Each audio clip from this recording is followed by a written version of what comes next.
دارم امیدی از خدا بینم رسول مجتبی اون شافعی حشر و جزامان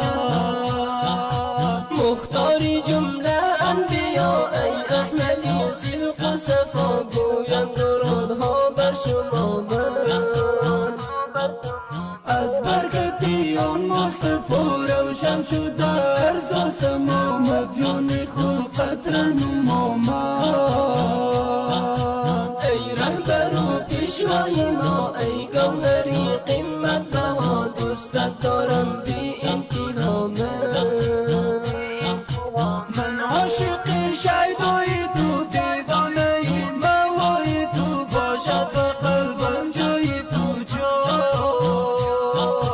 چورید این احوال من با این طریق من ولی من سرگشتم و بدحال من جانم فدای نامی تو قربانی آن زلفانی تو من میکنم قربانی تو سرمه به چشمانم کنم آن خاکی پاهایت کنم دارم و درمانم کنم دارم امیدی از خدا بینم رسول مجتبی اون شافعی حشر و جزامان مختاری جمله انبیا ای احمدی صدق و صفا گویم درودها بر شما من از برکتی آن مصطفی روشن شد در زاسما مدیان خلقت رنما ای رهبر و پیشوای ما ای گوهری قیمت بها دوستت دارم بی انتها در غم فتادم سر به سر نامد به مایان مفتخر کردی دنیا را منور تو من غرق عزان گشتم چون زار و نالان گشتم با قلب سوزان گشتم مثل غزل خون گشته است در وسی جانان گشته است عرفان نوار خون گشته است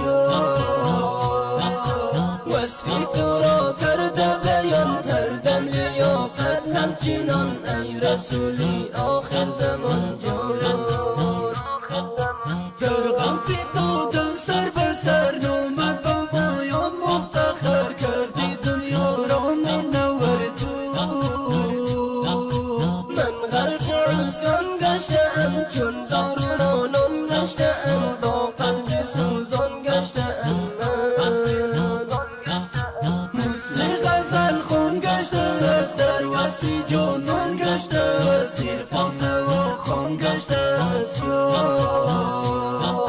وصفی تو را کرده بیان هر دم لیاقت همچنان ای رسولی آخر زمان دارم امیدی از خدا بینم رسول مجتبی اون شافعی حشر و جزامان مختاری جمله انبیا ای احمدی صدق و صفا گویم درودها بر شما من از برکتی آن مصطفی روشن شد در زاسما مدیان خلقت رنما ای رهبر و پیشوای ما ای گوهری قیمت بها دوستت دارم بی انتها